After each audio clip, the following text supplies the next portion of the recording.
Hey everybody. Well, welcome to another beautiful day here in quarantine. Yes, quarantine. Well, I figured it'd be a good way to review some concepts versus recording it from a PowerPoint. So what you've taken a look at so far is really the three branches of government. So let's start with the legislative branch. So as a quick review, legislative branch is broken into a bicameral system. We have the House of Reps and the Senate. Remember, this is all agreed upon at the Constitutional Convention back in 1789. And the Constitution itself is not ratified till almost 1790, with Maryland holding out to be the last one to finally ratify it. So when you look at the bicameral system, in the House of Reps, our House of Reps is based on population. And we have over 435 representatives that represent each state. When you look in terms of population, Connecticut is on the smaller end, but we do have a large population. So what I'd like you to do is figure out who our state reps are. So that will be one of our questions that we will take a look at today, which is, who are some of our state reps? And how do they represent us here in Connecticut?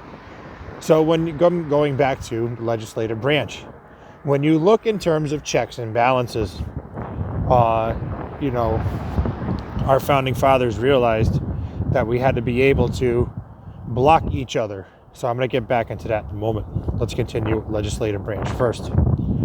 So when you look in terms of the legislative branch, we have the bicameral system. So we have the House of Reps.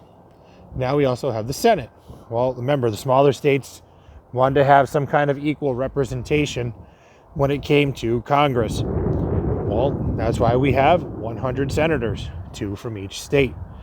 Now, in order to even serve in either the House of Reps or the Senate, you have to be a U.S. citizen. For how long? That's a good question. So in order to be a congressman in the House of Reps or congresswoman, you need to be a U.S. citizen for at least 7 years. In order to be a senator, you need to be a U.S. citizen for at least 9 years. Well, that doesn't seem like a very long time, but again, that's leaving it open to interpretation, to getting more people involved in the government. That's the whole point of it. Remember, it's for the people, by the people. And when you look at the preamble to the Constitution, we the people. So again, that's going back to getting the citizens involved in their government so that they know it's not just about the government, it's about the everyday citizens. When you look at the Senate's term, and if you're a U.S. Senator, you will be serving for 6 years. They wanted the people not to harass the senators. They wanted them to be able to get a lot done, which is why they made the term so long. Whereas in the House of Reps, under the legislative branch, they only serve for 2 years because they wanted to have more of a say in how those people choose their representatives and for how long. Now, the whole purpose of the legislative branch is simply make the laws. Everyday laws that you and I deal with, they're the ones that deal with it. That's the whole point of the legislative branches. They are the ones that create laws or bills. And the whole concept of creating a bill really is born in the House of Reps. As long as a bill passes with at least 51% in the House of Reps, then it will move on to the Senate. If the Senate approves with over 2/3 majority in the Senate, it will then go to the president's desk. And then the president will either veto it, which is, no, I don't like it, or he'll say, yes, I do like it. And then he will sign it into law. And then we'll get to whether or not it's constitutional or not in a moment. Now let's take a look at our executive branch. Well, our executive branch, you have to be 35 years old. Well, hey, I'm going to be 37 in a couple of weeks, so I could be a president. But when you look at going back to the legislative branch, something I forgot to mention, House of Reps, you only could be 25. You could be a representative that way in Congress. Or whereas in the Senate, you have to be 30. So either way, I could serve in at least 2 of the 3 positions. Now, going back to president in the executive branch. When you look at the executive branch, the purpose of the executive branch is to enforce laws, create treaties, head of the government, and basically oversee all the simple day-to-day things that you and I take for granted. We don't think about it. That's why he has what's called a cabinet. The cabinet is a series of advisors: Secretary of the Treasury, Secretary of Education, Secretary of Defense. All of these things are all under what's called a cabinet, and they make the decisions that dictate what we're going through. So, for example, the quarantine.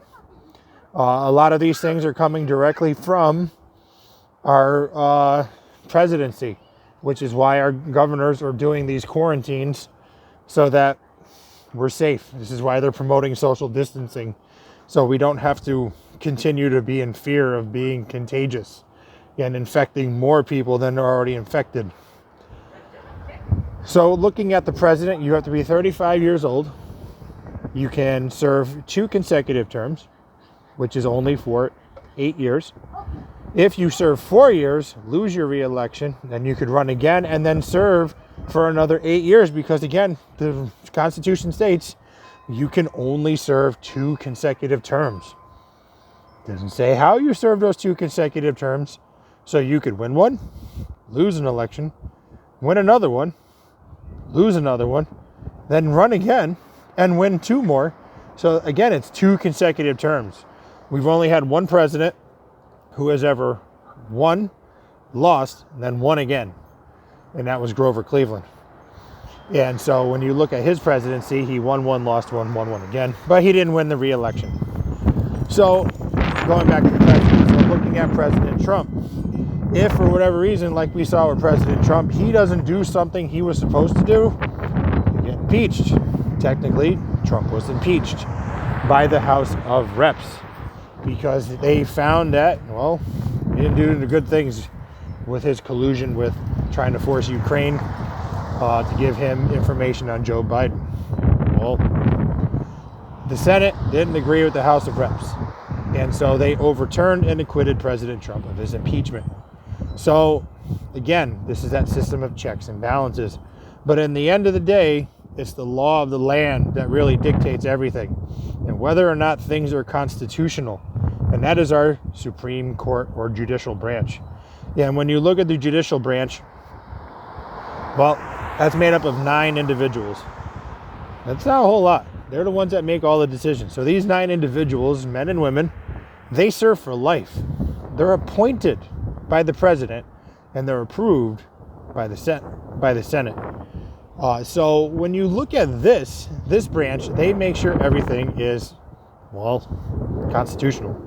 If it doesn't follow along with the guidelines of the Constitution, the Supreme Court could say yay or nay. And if it doesn't, it's definitely a nay. And ultimately, everything that comes down to these bills that are created by Congress and passed by the president, well, if the Supreme Court says, no, I don't like it, it goes back to the House of Reps and the Senate to start all over again.